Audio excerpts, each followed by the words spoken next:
Bonjour à tous, bonjour à toutes et bienvenue pour l'analyse de cette partie entre Judith Polgar et Magnus Carlsen, la meilleure joueuse de tous les temps contre le meilleur joueur de tous les temps. Ils se sont affrontés dans un parc de Madrid où ils sont venus en guest star en tant qu'ambassadeurs et ambassadrices des échecs en marge du tournoi des candidats. Alors ces deux légendes n'ont pas besoin de présentation, mais je voudrais apporter quelques faits que l'on méconnaît ou que l'on sous-estime à propos de Judith Polgar. Et le premier, c'est qu'elle a été le plus grand prodige du jeu d'échecs et sûrement même de tous les autres sports de tous les temps, indépendamment du genre. À 12 ans seulement, elle était 55e mondiale avec 2555 Elo. Dans les échecs, jamais personne avant ni après ne s'est approché de son record qui tient depuis 35 ans. Alors, je suis pas une spécialiste des sports physiques du tout, mais je doute que dans un autre sport, en tout cas un autre sport aussi concurrentiel que les échecs, un enfant de 12 ans, garçon ou fille, se soit approché de la 55e place mondiale. Le deuxième point que l'on sous-estime, c'est la misogynie à laquelle les sœurs Polgar, les trois sœurs Polgar, ont dû faire face à l'époque. Par exemple, si l'on s'en tient à la série The Queen's Gambit, série extraordinaire s'il en est, on voit que tous les hommes sont des parfaits gentlemen qui acceptent totalement Beth Harmon qui les massacre un à un. Dans la vraie vie, c'était bien plus compliqué. Notamment Suzanne Polgar, l'aînée, qui a été la première joueuse à être qualifiée pour le cycle de championnat du monde.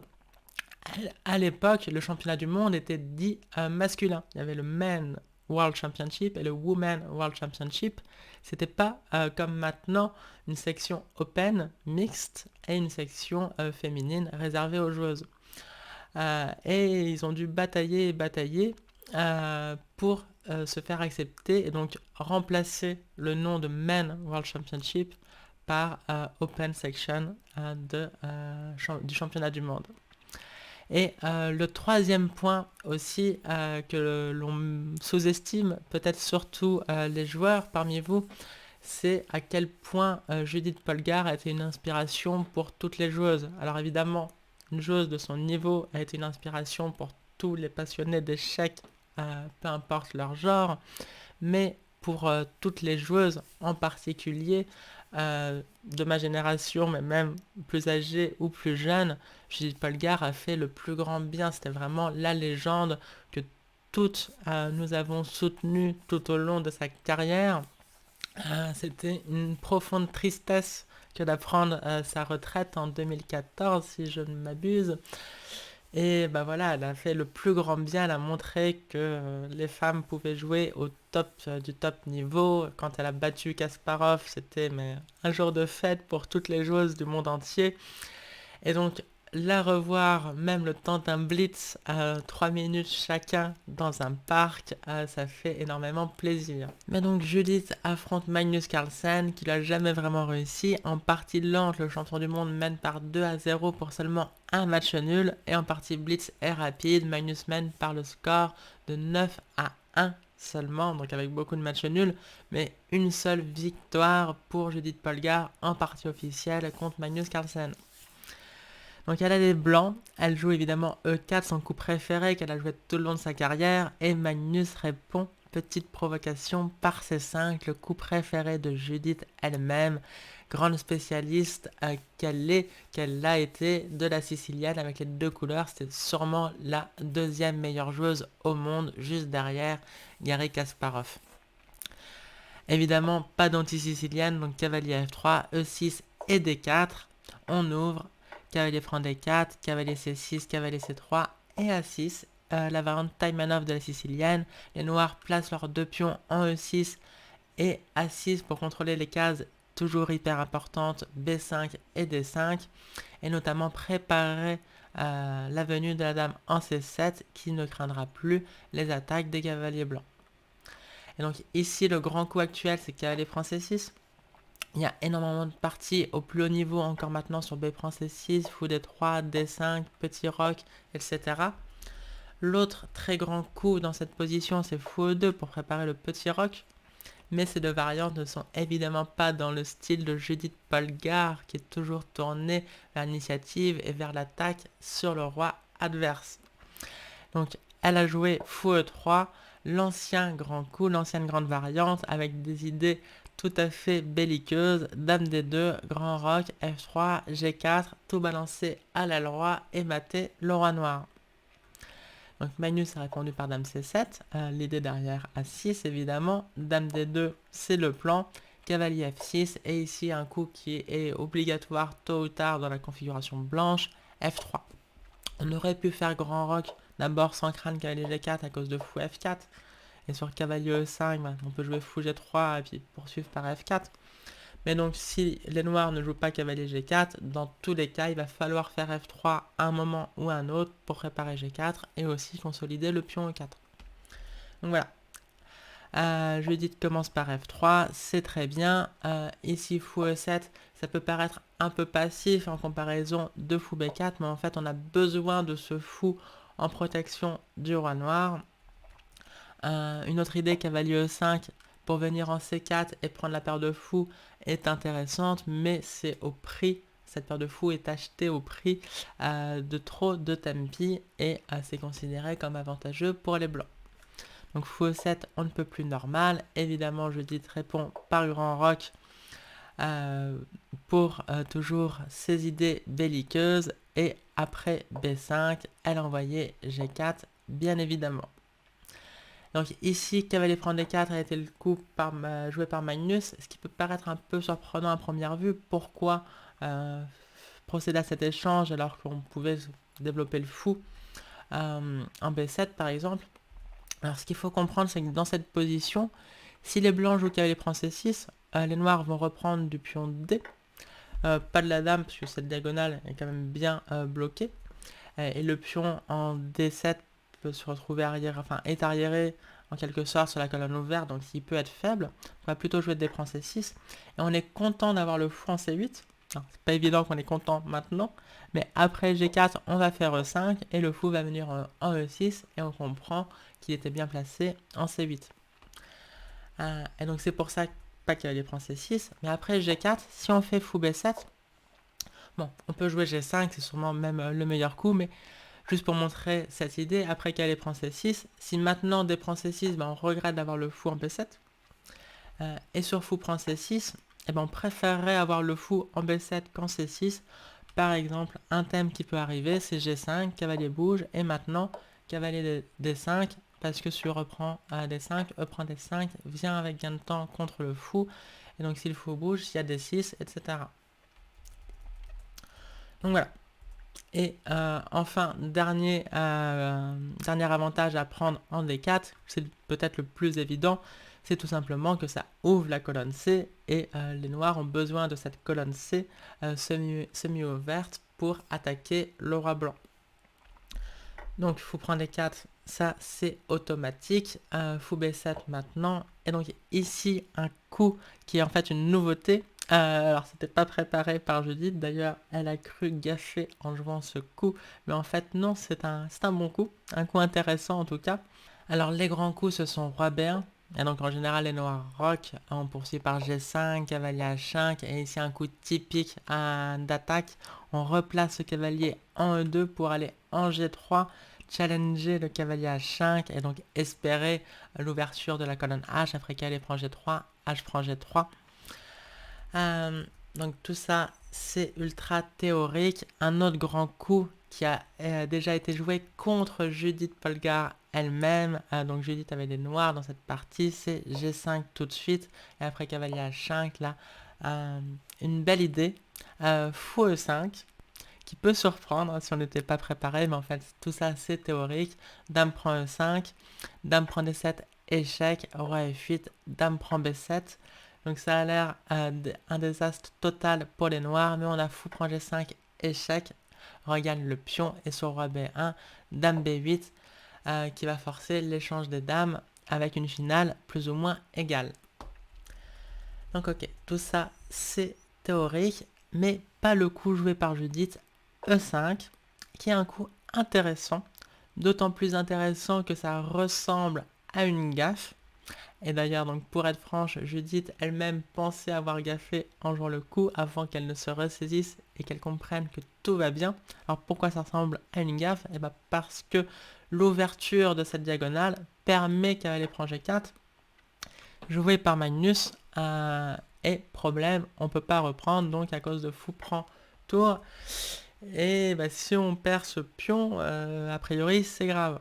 Mais en fait, non, pas du tout. Là, les blancs sont même mieux. Et d'ailleurs, cavalier prend G4 n'était pas le plus précis. Il fallait jouer cavalier D5. Donc en fait, E5 était un très joli piège. Alors certes, c'était de la chance. Mais comme le dit souvent Laurent Fraissinet, quand on a une bonne position, c'est normal d'avoir de la chance. Quand nos pièces sont bien placées, c'est rare que les combinaisons marchent pour l'adversaire.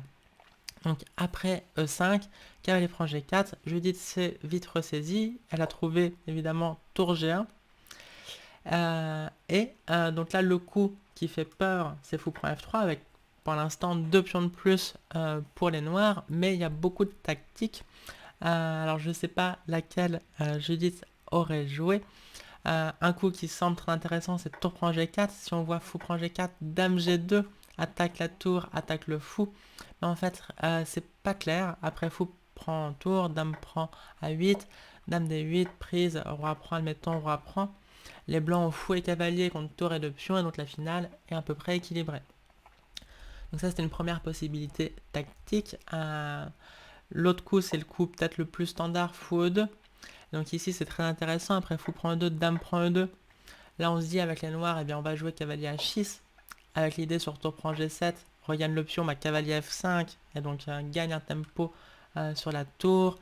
Il y a des thèmes de cavalier prendre les 4. Le cavalier est monstrueux en F5. Là, les noirs ont une excellente position, malgré le rétablissement de l'égalité matérielle par les blancs. Et donc, ici, les blancs sont gagnants après cavalier H6 grâce au magnifique dame G2, le même thème sur la tour A8 en l'air. Donc, on menace dame prend A8 qui met fin à la partie et aussi dame prend G7 qui ferait une fourchette.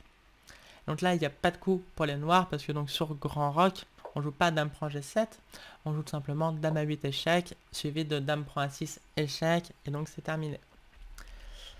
Et donc cavalier H6 perd, et donc, mais ici, dans cette position, les noirs ont une magnifique idée, c'est de jouer H5.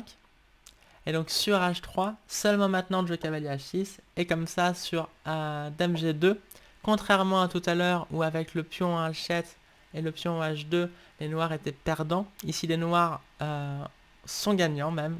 Après dame C6, sur dame prend G7, l'énorme différence c'est que grâce à la poussée H5, la tour H8 défend maintenant le cavalier H6 et les noirs peuvent tout simplement grand roquer avec une position gagnante. Cavalier F5 vient ensuite et c'est terminé.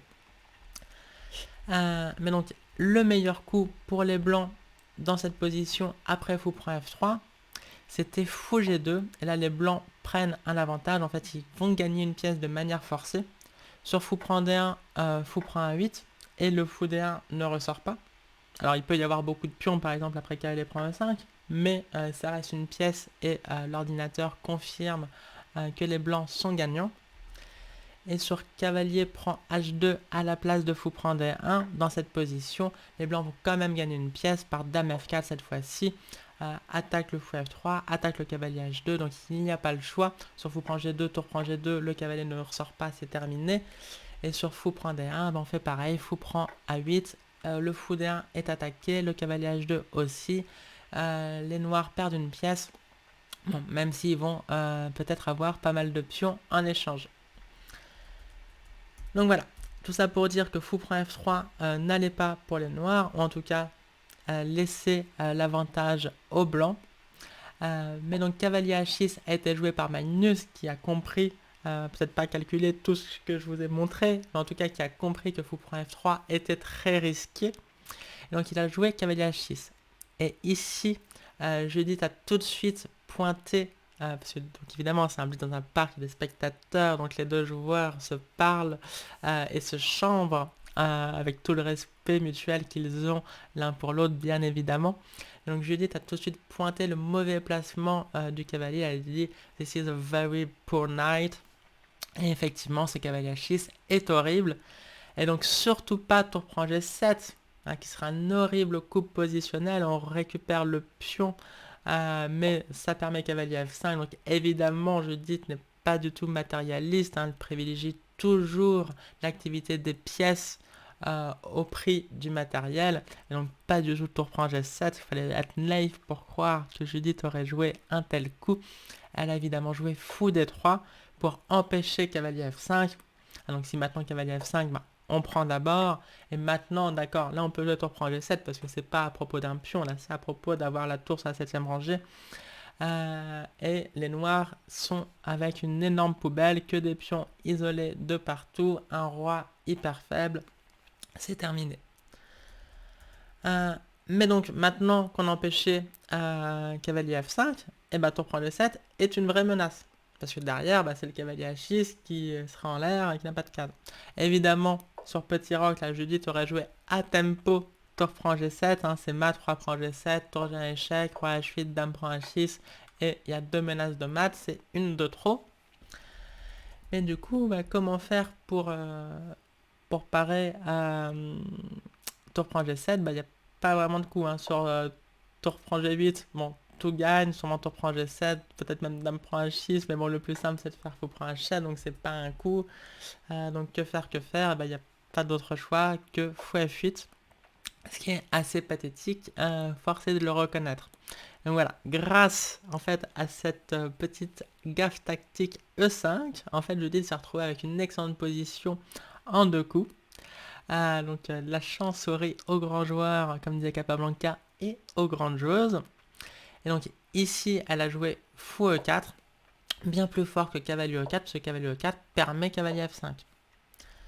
Donc elle a joué fou E4, le meilleur coup était sans doute d'échanger le fou, mais ici on ne reprend pas du cavalier, même si les blancs sont mieux, grâce notamment à ce fort cavalier en E4, mais le cavalier noir H6 arrive à revenir en jeu. Donc à la place de cavalier prend E4, on joue le coup peut-être surprenant, mais en fait très logique quand on a bien compris la position. F prend E4. Certes, ce sont des pions doublés isolés, mais déjà ils sont pas sur une colonne ouverte, et surtout ils sont centraux. Et donc on voit qu'ils contrôlent que des cases ultra importantes. Et donc là, c'est l'énorme poubelle pour les noirs. Cette position est positionnellement perdante. On ne peut pas jouer avec un tel cavalier en H6, un fou en F8, une tour en H8. C'est impossible. Bon, après, est-ce que Magnus aurait résisté? Bon, ça, ce n'est pas impossible en revanche. Mais donc, dans cette position, quoi d'autre si on joue pas fou prend E4, qui est le meilleur coup d'après l'ordinateur? Bah, peut-être B4, comme d'ailleurs le pensait, le suggérait Judith. Mais ici, cavalier A4, et c'est pareil, c'est très difficile pour les noirs, avec ce fou F8, ce cavalier en H6. Par exemple, sur un coup comme fou C6, pour bien défendre l'option D7, on va voir pourquoi c'est important. Cavalier B6, par exemple, sur tour B8, menace tour prend B6, dame E3. Et ici, c'est très difficile de suggérer un seul coup pour les noirs. Donc voilà, énorme poubelle de Magnus. Et comme souvent, c'est dans les positions difficiles que l'on gaffe. Et Magnus a joué tour C8. Alors vu tout ce qu'on a dit, bah, ça peut paraître normal, hein, si on peut pas jouer avec le cavalier H6, pas jouer avec le fou F8, pas jouer avec la tour H8, pas jouer avec le roi. Bon, que les coups de pion ne marchent pas vraiment. Bon, bah, mettons la tour sur la colonne ouverte et puis voilà, ça servira toujours. Eh bien non, parce que ici les blancs jouent et gagnent. Et quand je dis et gagnent, c'est vraiment un gain clair, net et précis. Donc faites pause si vous voulez chercher. J'en profite avant de vous montrer quel est le coup joué par Judith pour vous dire que je suis entraîneur, et donc si vous voulez prendre des cours avec moi, eh bien vous pouvez me contacter avec les liens qui sont dans la bio ou dans la description. Et enfin, si vous voulez soutenir la chaîne en me laissant un petit Tipeee, comme d'autres avant vous, envers lesquels je suis énormément reconnaissante, eh bien vous pouvez, là aussi, il y a les liens dans la description. Et donc, qu'est-ce que Judith a joué? Eh bien, regardons la vidéo. He went rook c8. I was wondering for a few seconds, and then I realized that I have a winning move. I couldn't believe it myself. Oh my god! god! Oh my god! Oh my god! The picture!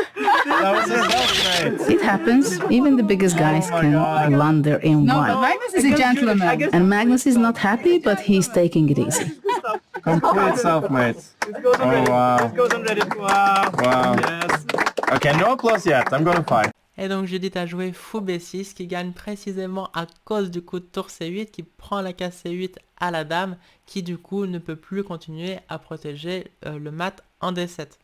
Donc ça montre à quel point le coup de tour C8 était malheureux. Par exemple sur un coup bon, vraiment ridicule, mais cavalier G8 pour peut-être replacer le cavalier. Bon, même si évidemment c'est totalement indigne d'un champion du monde d'avoir les 4 pièces à l'aile roi encore sur la case de départ au 15e coup.